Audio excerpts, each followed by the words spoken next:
en la crisis final que se avecina, todos seremos confrontados en relación con nuestra fe. Y los jóvenes no serán la excepción.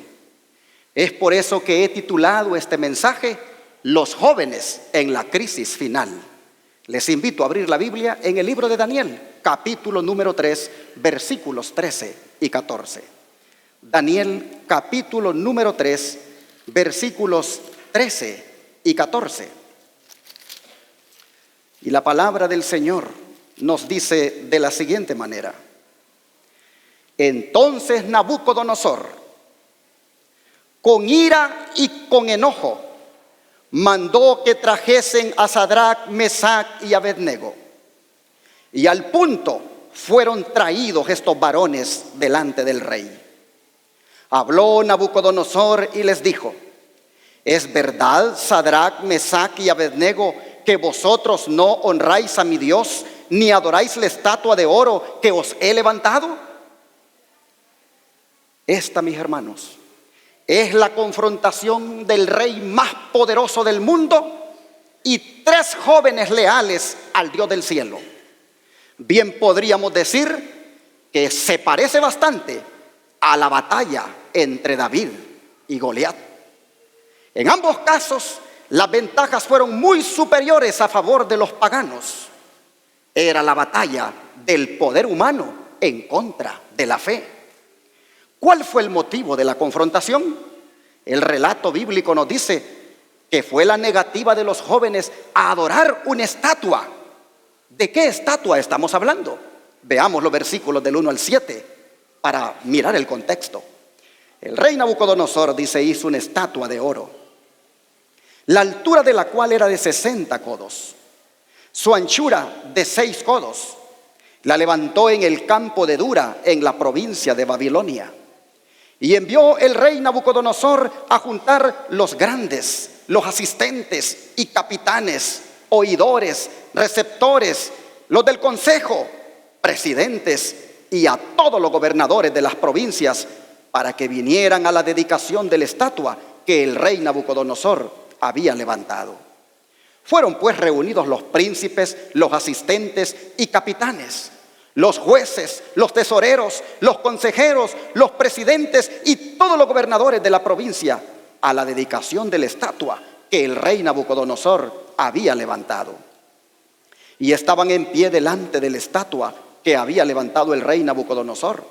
Y el pregonero anunciaba en alta voz: se ordena a vosotros, oh pueblos, naciones y lenguas, que al oír el son de la bocina, de la flauta, del tamboril, del arpa, del salterio, de la zampoña y de todo instrumento de música, os postréis y adoréis la estatua de oro que el rey Nabucodonosor ha levantado.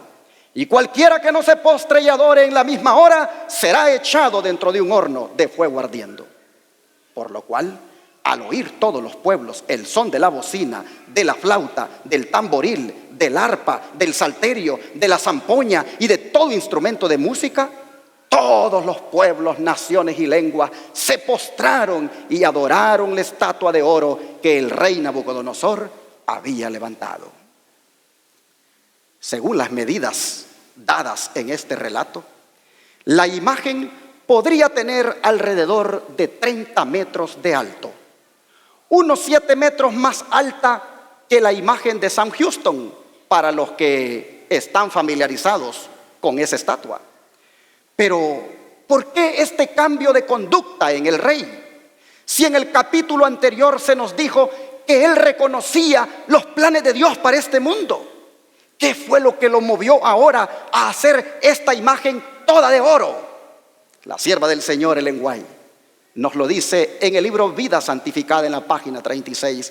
¿Qué fue lo que pasó con el rey? Dice el rey Nabucodonosor: por un poco de tiempo fue influenciado por el temor de Dios, pero unos pocos años de prosperidad llenaron su corazón de orgullo y olvidó su reconocimiento del Dios viviente. Volvió a su culto idólatra con incrementado celo y fanatismo. Así que no le duró mucho su conversión, no le duró mucho su entrega, su humillación que tuvo al principio.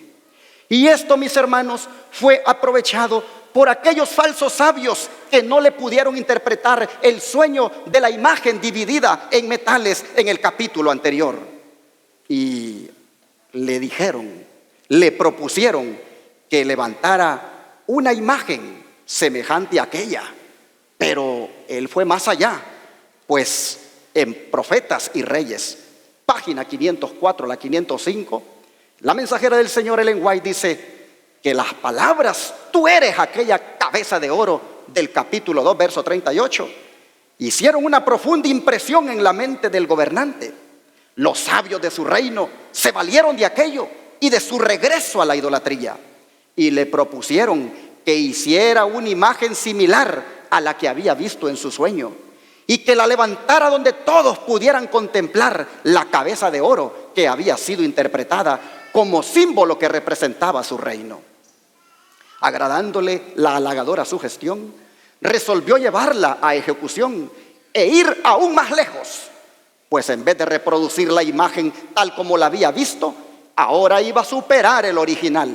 En su imagen no iba a haber descenso de valores desde la cabeza hasta los pies, sino que se la haría por completo de oro, para que toda ella simbolizara a Babilonia como reino eterno, indestructible y todopoderoso, que quebrantaría y desmenuzaría todos los demás reinos y perduraría para siempre. Pero ¿qué estaba implicado en este deseo del rey? Lo que estaba implicado era un rechazo completo a los planes de Dios revelados a él por medio de aquel sueño que le dio en el capítulo 2. Un sueño que, según la mensajera del Señor, en la revista Signs of the Times del 29 de abril de 1897, fue dado para el beneficio, dice, de todas las futuras generaciones. Un registro que fue trazado por la pluma profética para que la luz pudiera ser compartida por esos reinos que le sucederían a Babilonia. El levantamiento y caída de los reinos que habrían de seguir a Babilonia le fueron, dice esta sierva, minuciosamente descritos por el profeta. Pero en lugar de atesorar la convicción que había sido hecha en su mente respecto al levantamiento y caída de todos los reinos mundanales y la grandeza y poder del reino de Jehová, el rey, después que se desvaneció la impresión inmediata, pensó solo en su propia grandeza y estudió cómo habría de hacer para que el sueño se cambiara para su propia exaltación y honor. Fue su designio que la imagen completa representara la grandeza de Babilonia. Por lo tanto, lo que se había dicho tocante a los reinos que habrían de seguir debía de ser borrado de su mente y de las mentes de aquellos que habían oído del sueño mediante el esplendor de la imagen que estaba por hacer. Esta imagen no debía deteriorar en valor de la cabeza hasta los pies, como sucedió con la imagen que se le había mostrado, sino que debía de ser enjarretada completamente del metal más precioso. El reino de Babilonia fue interpretado como siendo el reino que habría de romper en pedazos todos los otros reinos y de permanecer para siempre. Y procuraron hacer una imagen que justamente representaría a Babilonia como eterna, indestructible y todopoderosa, un reino que duraría para siempre. ¡Qué desafío al Dios del cielo! ¡Qué rechazo a los planes de Dios! Cuando en la anterior imagen que le mostró en el sueño le había dicho que después de los pies una piedra que simbolizaba el quinto reino desmenuzaría a todos. Hermanos, ¿qué les parece a ustedes el desafío al plan de Dios que hace este rey? Y en esto, hermanos, en estos planes ambiciosos quedaron atrapados los jóvenes Sadrac, Mesac y Abednego. El registro bíblico dice que ellos no apoyaron las pretensiones del rey y por lo tanto las consecuencias no tardaron en llegar. Leamos los versículos 8 al 12. Las escrituras dicen: por esto en aquel tiempo algunos varones caldeos vinieron y denunciaron a los judíos, hablando y diciendo al rey Nabucodonosor: Rey para siempre vive. Tú, oh rey, diste una ley que todo hombre al oír el son de la bocina, de la flauta, del tamboril, del arpa, del salterio, de la zampoña y de todo instrumento de música, se postrara y adorara la estatua de oro.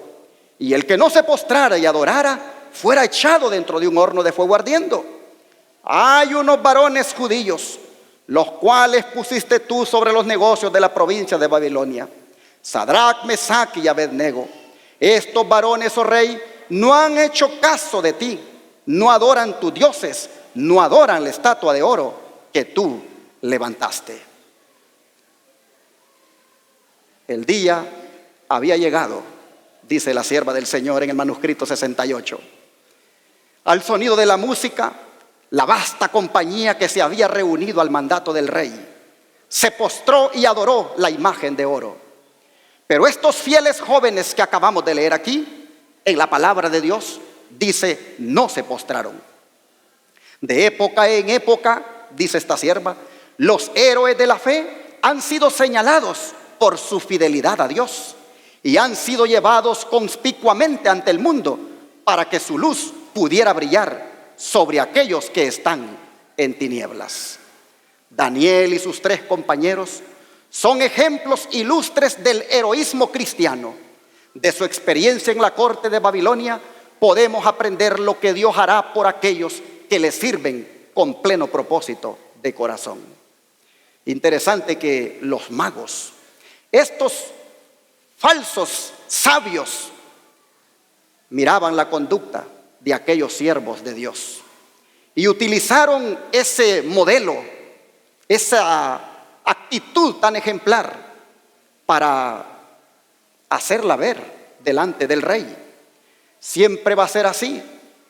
Cuando nosotros en el trabajo, cuando nosotros en la escuela, cuando nosotros en el vecindario tengamos una conducta ejemplar que refleje verdaderamente al Dios que hemos conocido, sin duda otros lo notarán.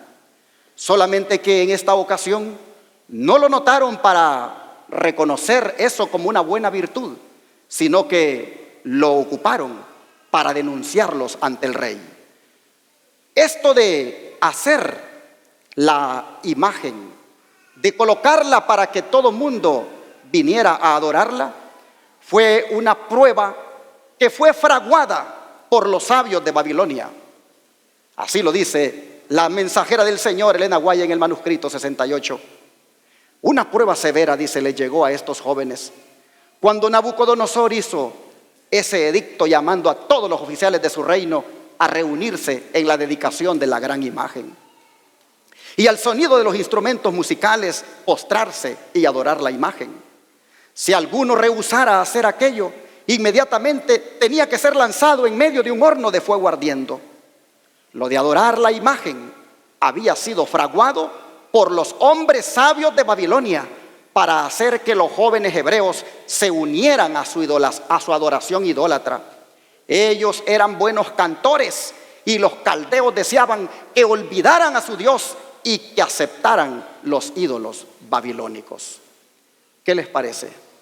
¿Hasta dónde llega la maldad del hombre que se olvida del beneficio recibido de su prójimo y arremete contra él apenas tiene la oportunidad?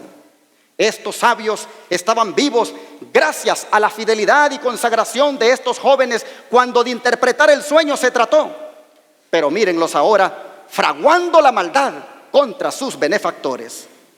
¿Por qué lo hicieron?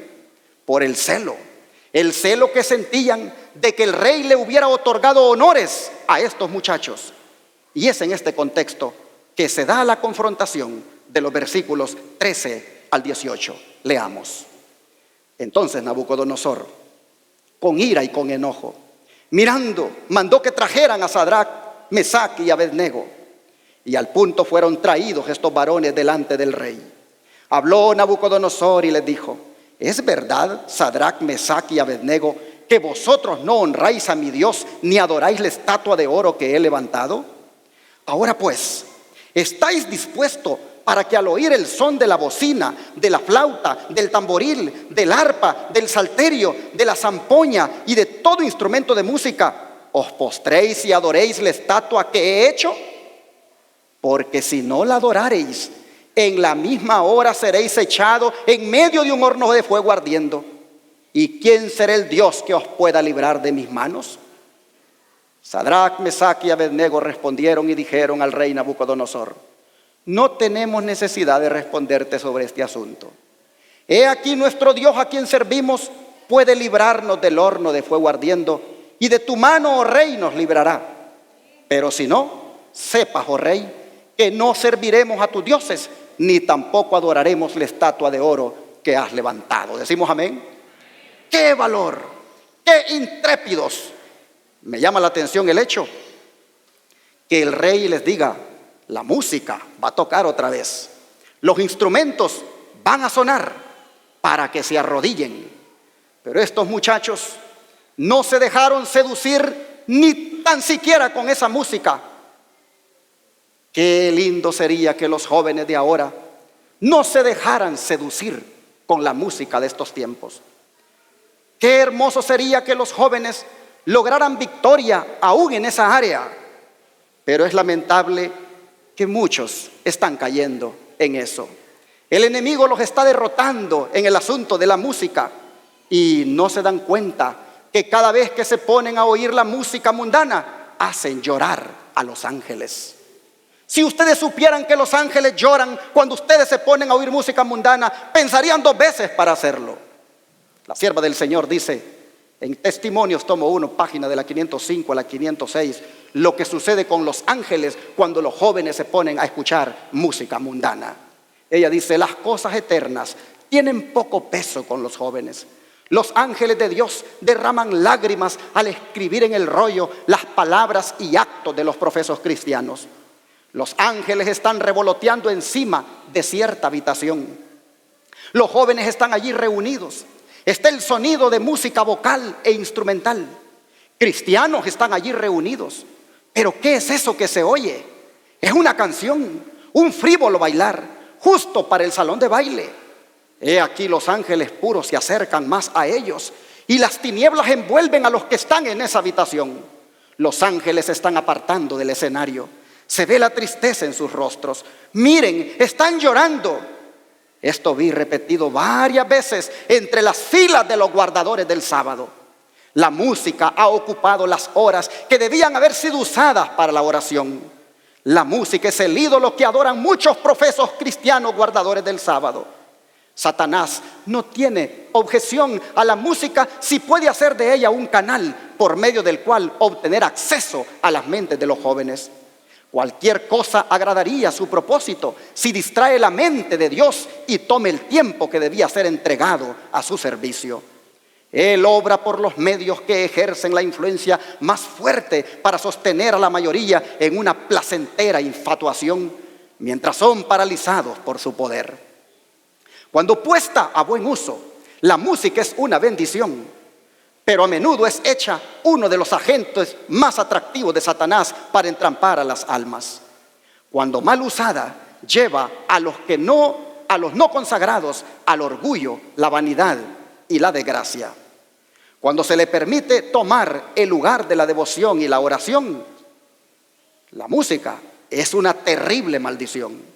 Los jóvenes se reúnen para cantar y aunque son profesos cristianos, frecuentemente deshonran a Dios y la fe mediante su frívola conversación y su música. La música sagrada no es agradable a su gusto. Una de las razones por las cuales muchos jóvenes no cantan es porque en la semana han arruinado su mente con la música mundana que escucharon.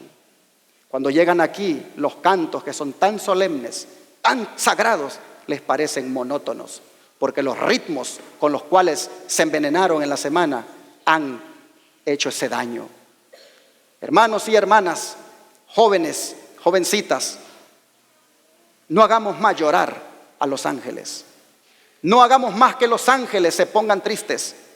Hoy tomemos la decisión como los 3 jóvenes hebreos, que aunque suene el címbalo, que aunque suene la zampoña, que aunque suene el reggaetón y suenen los instrumentos que quieran sonar, ustedes se apartan solo para Jehová nuestro Dios.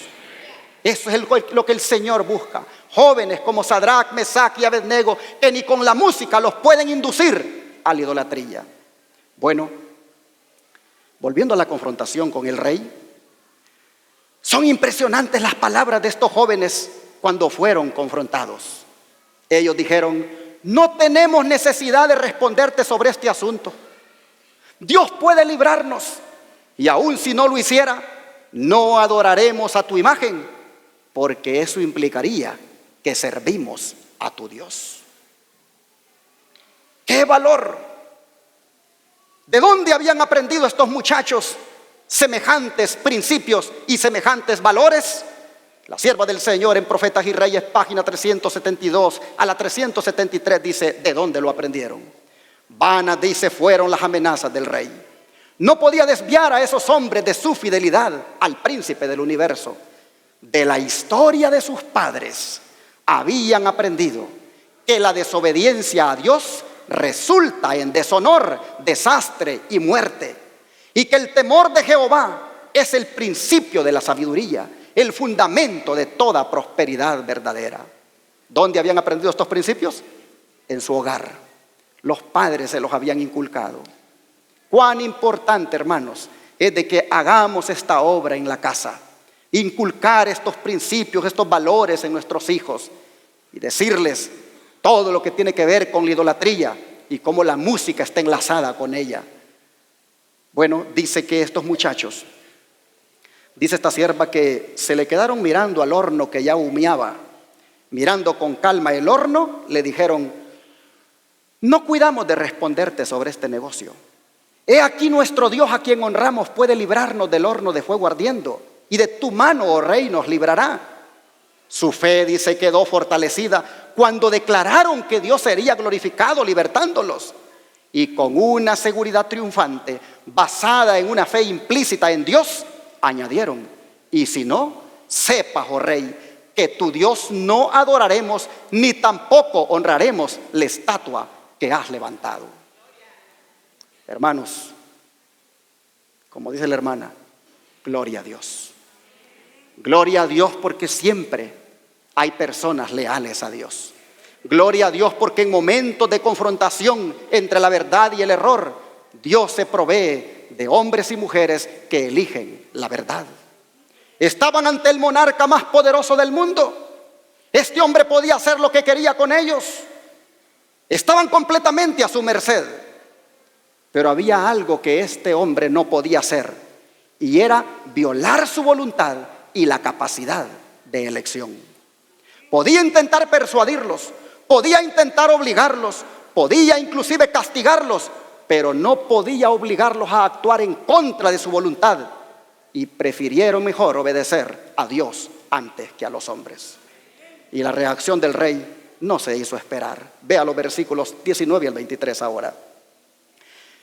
Dice así: entonces Nabucodonosor se llenó de ira y se demudó el aspecto de su rostro contra Sadrac, Mesac y Abednego, por lo cual habló y ordenó que el horno fuera calentado 7 veces más de lo que solían calentarlo, y mandó a hombres muy vigorosos que tenía en su ejército que ataran a Sadrac, Mesac y Abednego para echarlos en el horno de fuego ardiendo. Entonces estos varones fueron atados con sus mantos y sus calzas, sus mitras y sus demás vestiduras, y fueron echados dentro del horno de fuego ardiendo. Y porque la orden del rey era apremiante y habían calentado mucho el horno, la llama del fuego mató a aquellos que habían alzado a Sadrac, Mesac y Abednego. Y estos 3 varones, Sadrac, Mesac y Abednego, cayeron atados dentro del horno de fuego ardiendo. Interesante que la escritura dice que el rostro del rey se demudó, cambió su aspecto. ¿A qué se parecía dicho rostro? A la sierva del Señor le fue revelado en el comentario bíblico tomo 4, en la página 1190. Cuando el rey vio que su voluntad no era recibida como la voluntad de Dios, se llenó de ira y la expresión de su rostro cambió contra estos hombres. Características satánicas hicieron que su rostro pareciera como el rostro ¿de quién? De un demonio. Y con toda la fuerza con que podía decretar, ordenó que el horno fuera calentado 7 veces más de lo acostumbrado, y mandó que los hombres más vigorosos ataran a los jóvenes y los arrojaran en el horno. Qué tremendo cuando el hombre no quiere hacerle caso a Dios. Qué tremendo cuando el hombre no quiere seguir los planes de Dios. Hasta cuando se enoja, su rostro parece un demonio. Interesante, son lanzados al horno de fuego, pero ocurre algo inesperado. Versículos 24 y 25. Entonces el rey Nabucodonosor se espantó y se levantó de prisa y habló y dijo a los de su consejo: ¿no echaron 3 varones atados dentro del fuego? Ellos respondieron y dijeron al rey: es verdad, oh rey.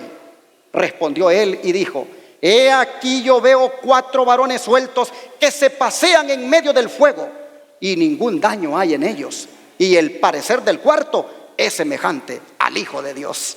Hermanos, qué impresionante. El cuarto personaje, Nabucodonosor lo mira semejante al Hijo de Dios. La sierva del Señor nos dice de una manera explícita su nombre. En el manuscrito 47, en 1898, apareció escrito estas palabras: cuando la prueba de fuego sobrevino, a los que no doblarían su rodilla a esa imagen idolátrica, Cristo mismo caminó en el horno de fuego con sus 3 fieles siervos. Amén.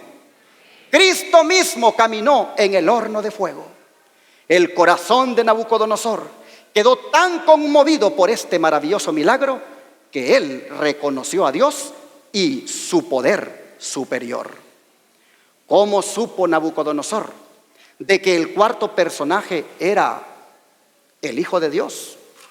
¿Cómo él había llegado a saber de que ese cuarto personaje era el Hijo de Dios?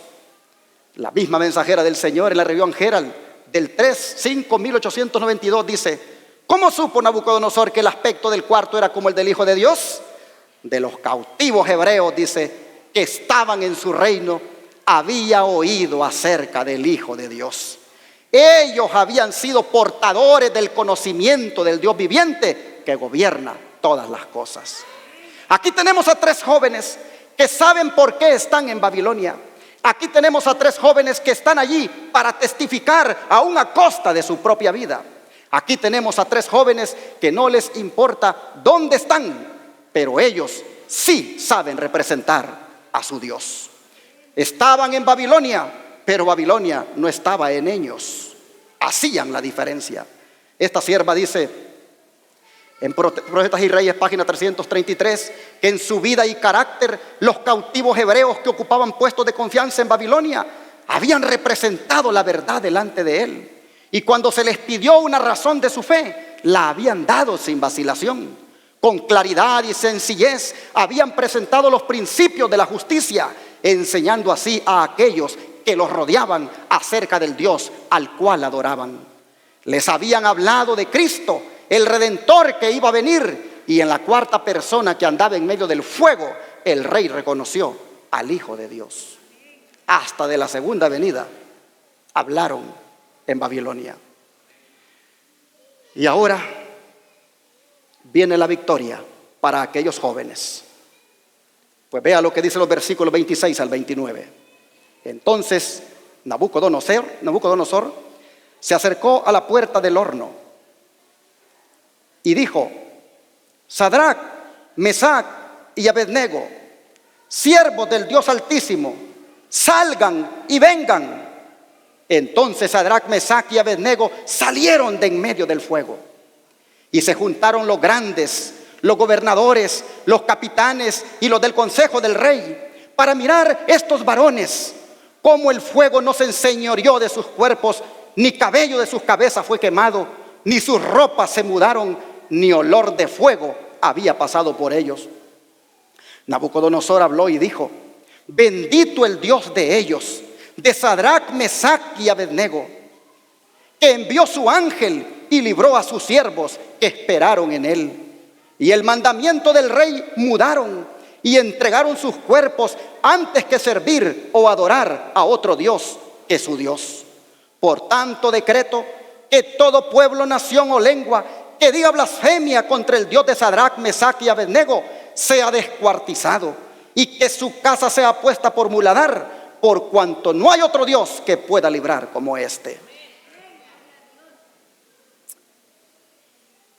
Qué hermosa esta expresión del rey. Siervos del Dios Altísimo, salgan y vengan. Llegó a la conclusión que no podían ser siervos de sus dioses, porque estaba bien afirmado y arraigado en su corazón que solo servirían a Dios. También es impresionante la declaración cuando él dice: bendito sea el Señor o el Dios del cielo, que envió a su ángel.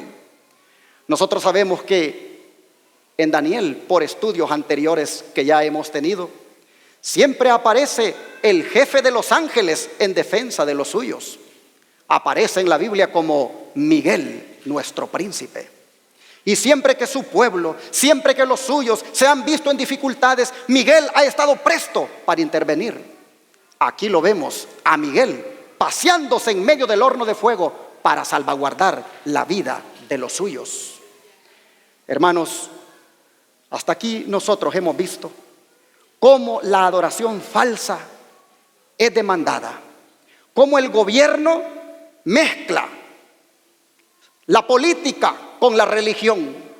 Nosotros vemos hasta aquí cómo la adoración falsa es demandada a través de decretos, so pena de muerte de no obedecerlos.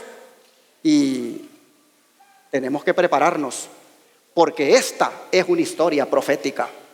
Pues de aquí nosotros extraemos en su paralelo en el libro de Apocalipsis que la Babilonia de hoy igualmente volverá a obligar a la gente a que adore una imagen. La historia se va a repetir. Vea lo que dice la mensajera del Señor en Comentario Bíblico Adventista, tomo 7, página 976. La historia, dice, volverá a repetirse. La religión falsa será exaltada. ¿Y de qué manera? El primer día de la semana, día común de trabajo, sin ningún atisbo de santidad, será exaltado como lo fue la imagen en Babilonia. Se ordenará a todas las naciones, las lenguas y los pueblos la veneración de ese falso día de reposo. Así se propone Satanás quitar toda validez al día instituido por Dios y dado al mundo como recordatorio de la creación. El decreto que impondrá la observancia de ese día será promulgado en todo el mundo. Veamos el paralelo de Daniel 3 en Apocalipsis 13. Vamos allá. Apocalipsis 13 se nos habla de la Babilonia moderna, que va a influir nuevamente en fuerzas gubernamentales simbolizadas por una bestia de 2 cuernos y que va a obligar a la gente a adorar falsamente otra imagen. Dice así Apocalipsis 13, versículos 11 y 12. Después vi otra bestia que subía de la tierra y tenía 2 cuernos semejantes a los de un cordero, pero hablaba como un dragón y ejerce todo el poder de la primera bestia en presencia de ella, y hace a la tierra y a los moradores de ella adorar la primera bestia cuya herida de muerte fue sanada. Ahora vean los versículos 15 al 17. Y le fue dado que diera vida a la imagen de la bestia, para que la imagen de la bestia hablara e hiciera que todos los que no la adoraran, la imagen de la bestia, fueran muertos. Y hace que a todos, pequeños y grandes, ricos y pobres, libres y siervos, se les ponga una marca en su mano derecha o en su frente, y que ninguno pueda comprar o vender, sino el que tenga la marca o el nombre de la bestia o el número de su nombre. Esta bestia de 2 cuernos, que es un símbolo de los Estados Unidos de América, repetirá la historia de Nabucodonosor al obligar a la gente a adorar otra imagen. ¿Y de qué manera lo hará? El registro bíblico dice que lo hará imponiendo la marca de la bestia. Pero ¿en qué consiste esa marca? Dejemos que la mensajera del Señor nos diga en qué consiste. Dice ella, la profecía del capítulo 13 del Apocalipsis, la que acabamos de leer, declara que el poder representado por la bestia de cuernos semejantes a los de un cordero Haría que la tierra y los que en ella habitan adorasen al papado que está simbolizado en este capítulo por una bestia parecida a un leopardo. La bestia de 2 cuernos dirá también a los que habitan sobre la tierra que hagan una imagen de la bestia, y además mandará que todos, pequeños y grandes, así ricos como pobres, así libres como esclavos, tengan la marca de la bestia. Se ha demostrado que los Estados Unidos de Norteamérica son el poder representado por la bestia de 2 cuernos semejantes a los de un cordero, y que esta profecía se cumplirá cuando los Estados Unidos hagan obligatoria la observancia del domingo que Roma declara ser el signo característico de su supremacía. Pero los Estados Unidos no serán los únicos que rindan homenaje al papado. La influencia de Roma en los países que en otro tiempo reconocían su dominio dista mucho de haber sido destruida, y la profecía predice la restauración de su poder, pues dice: vi una de sus cabezas como si hubiera sido herida de muerte, y su herida mortal fue sanada, y toda la tierra se maravilló yendo en pos de la bestia.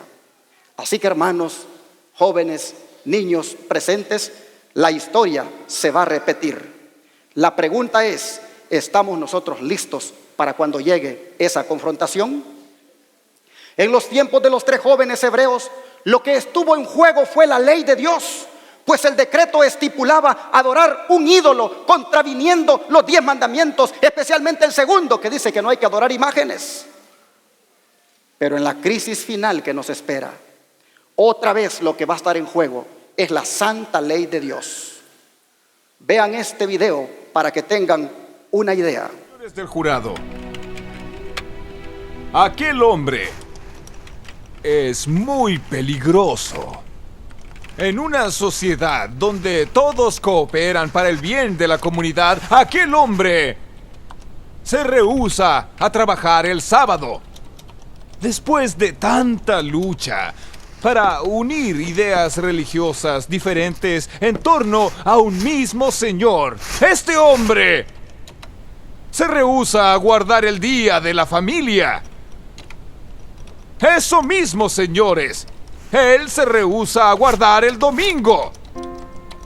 Y presten atención a la gravedad de este hecho. Deshonra abierta y declarada a aquel que resucitó en este día para salvarnos, nuestro Señor Jesucristo. Protesto, su señoría. Protesta denegada. Continúe, excelencia. Sí, señores. Él desobedece a aquel que recibió órdenes de Dios, de nuestro Señor Altísimo, para cambiar el día de descanso del 7º día al primer día de la semana. Y todos aceptan eso.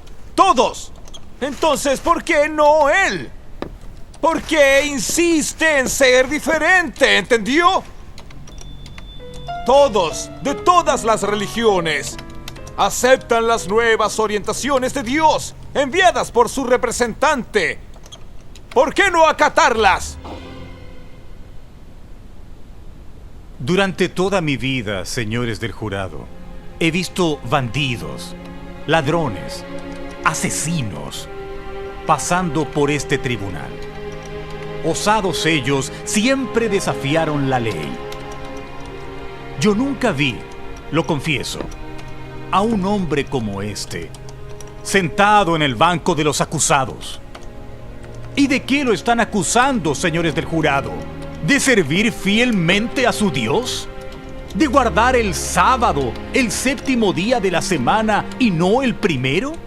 ¿De rehusarse a observar el domingo como día del Señor?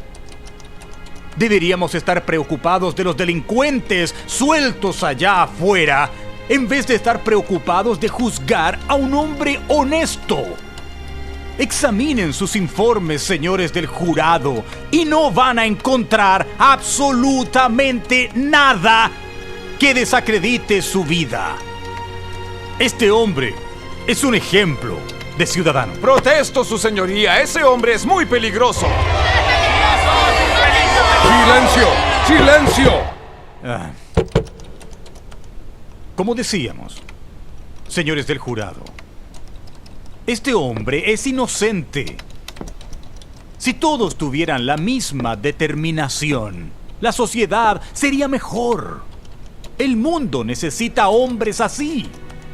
Ellos tienen que vivir. Ellos tienen que ser apoyados en sus creencias. Son hombres fieles a su Dios.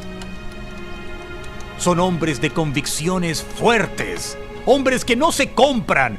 Hombres que no se venden. Estamos perdiendo tiempo en este tribunal con un caso relativamente fácil de resolver. Entonces, ¿qué es lo que estamos esperando? La mejor defensa es aquella que cada cual hace por sí mismo. Su señoría, ¿por qué no permitimos que este hombre hable? En todas las Sagradas Escrituras no encontramos ninguna declaración que nos autorice a observar el domingo en lugar del sábado como séptimo día de la semana. Algunos dicen que el sábado es una institución judaica. No, no lo es. Mucho antes de la existencia de los judíos, el sábado ya era observado. Su origen está en la creación de la tierra. Fue Dios el que estableció el sábado, hizo eso en su autoridad de soberano del universo. Nuestro Señor Dios descansó, bendijo y santificó el séptimo día de la semana como el sábado. En su ley, el cuarto mandamiento ordena que guardemos el sábado. El mismo Jesús lo guardó. ¡Es mentira, señoría! ¡Es mentira! Este hombre está mintiendo, Jesús. Jesús trabajó el sábado. Él curó a los enfermos y hasta permitió que los discípulos recogieran trigo. Su señoría, protesto. Mi colega no puede interrumpir la declaración de mi cliente. Contrólese, Excelencia. Continúe. Y Jesús es el Señor del sábado. Nuestro Maestro estuvo contra las maneras erróneas con que los escribas y fariseos guardaban el sábado. Los santos apóstoles también guardaron el sábado. En ningún lugar de la Biblia encontramos un cambio del día de adoración establecido por Dios en el día de la creación. El séptimo día de la semana es el sábado del Señor Dios, día santo. Siempre fue y siempre será, estemos de acuerdo o no. El sábado es el día del Señor. Nadie, ningún hombre tiene derecho a cambiar los designios de Dios. Por eso yo guardo este día. No puedo actuar diferente, aun cuando para eso yo tenga que morir. Hermanos, jóvenes, niños y adultos aquí presentes, ¿cuál va a ser su comportamiento en la gran crisis final? Cuando tenga que, al igual que los 3 hebreos, dar cuenta de su fe. Cuando le obliguen para poder comprar o vender a que acepte la marca de la bestia, el domingo como la autoridad del hijo de perdición, del hijo de pecado, del anticristo. ¿Cuál va a ser su actitud cuando usted tenga que elegir entre el domingo, marca de la bestia, y el sábado, marca de Dios? ¿Irá usted a permanecer de pie como los 3 jóvenes hebreos o se va a inclinar? Yo quiero animarles, hermanos, a que no tengan ningún temor, porque pase lo que pase, el Señor va a estar con nosotros. Así como estuvo con los 3 hebreos, también va a estar con nosotros. Él no va a impedir que a lo mejor vayamos a la cárcel. Él no va a impedir que a lo mejor pasemos dificultades, pero sí ha prometido que nos va a acompañar en todo momento. Acordémonos de esta bendita promesa de Isaías 43:2, cuando dice que cuando pasemos por las aguas, Él estará con nosotros, y que si pasamos por los ríos, estos no nos anegarán, y que si pasamos por el fuego, no nos quemaremos, ni la llama arderá en nosotros. Pero bien pudiéramos agregarle a esta promesa las palabras de los 3 hebreos, Mas si tuviere que morir quemado, mas si tuviere que morir ahogado, como sea, no me rendiré a los dioses de este mundo, sino que seré leal a Dios. Mis hermanos, no podemos nosotros estar tan débiles en nuestra fe como para venir a adorar en el día falsamente, valga la redundancia. Debemos ser tan firmes y leales al Dios y su santa ley, que cuando llegue la hora de la prueba, como los 3 hebreos, no nos inclinemos y permanezcamos de pie. Dice la mensajera del Señor en Consejos para la Iglesia, página 337. Dios quiere que los jóvenes lleguen a ser hombres de mente seria, a estar preparados para la acción en su noble obra y a ser aptos para llevar responsabilidades. Dios llama a jóvenes de corazón incorrupto, fuertes y valientes, decididos a pelear varonilmente en la lucha que les espera, para que glorifiquen a Dios y beneficien a la humanidad. Que Dios bendiga a los jóvenes de esta iglesia, que esta mañana en su corazón ya han decidido ser leales a Dios.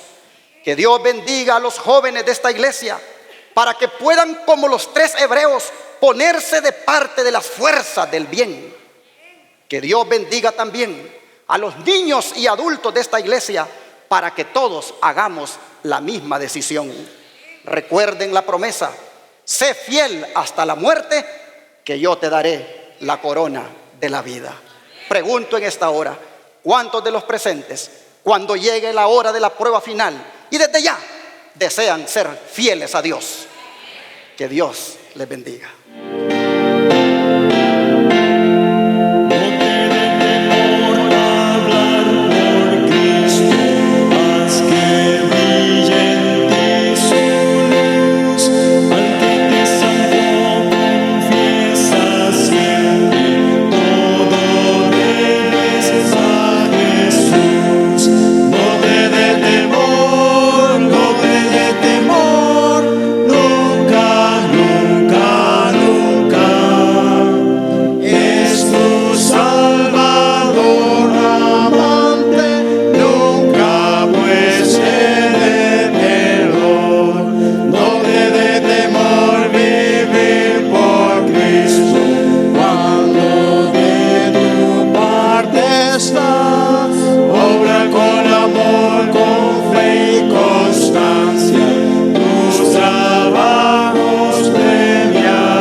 Es tu Salvador amante, nunca pues de temor. Amén. Gloria al Señor. Hay que prepararnos, porque las cosas no se van a poner mejor. No está escrito en la palabra que las cosas se van a mejorar. Y para nosotros, pueblo remanente, ya sabemos lo que nos espera. En la historia profética de hoy, haciendo el paralelo con Apocalipsis 13, claramente nos dice lo que viene. Pero recuerden este himno que hemos cantado: no te dé temor, nunca, nunca, nunca. Vamos a arrodillarnos para orar.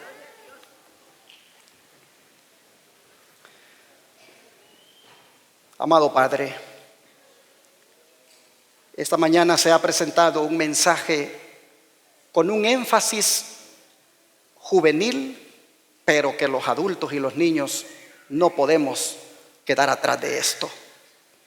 Y te ruego, Señor, para que más de algún joven aquí haya estado atento a la verdadera palabra profética y haya decidido en su corazón ser leal, obedecerte, pase lo que pase.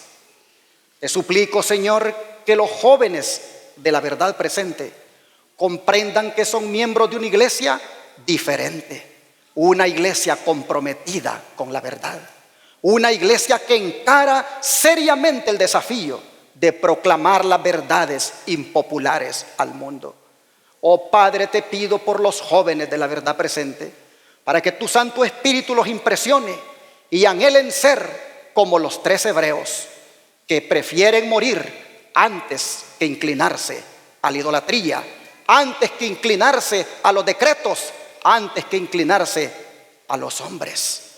Oh Padre, en esta hora te suplico para que todos los niños y los adultos que escuchamos este mensaje, tal vez con un énfasis hacia los jóvenes, sepamos que nosotros también el mismo desafío es el que tenemos por delante. Y te ruego para que los adultos aquí presentes y los niños desde ya elijamos ponernos del lado de las fuerzas del bien. Oh Padre, te suplico que conforme los días se vayan acercando y nos toque a nosotros decidir entre adorar la imagen aceptando su marca o adorarte a ti aceptando tu señal, que nosotros, Padre, vayamos afirmándonos tanto en el Santo Sábado, que vayamos nosotros afirmándonos tanto en la verdad de que el sábado es la marca de Dios, que podamos ser tan firmes, tan leales, tan fieles a obedecerlo, para que cuando llegue el momento seamos como los 3 jóvenes hebreos. Bendice a este pueblo, bendice a estos hijos e hijas que vinieron hoy a escuchar este mensaje, que se vayan de aquí decididos a ser fieles hasta la muerte, para que puedan recibir la corona de la vida.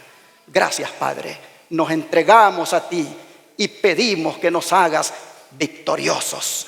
Te lo rogamos en el nombre de Jesús. Amén.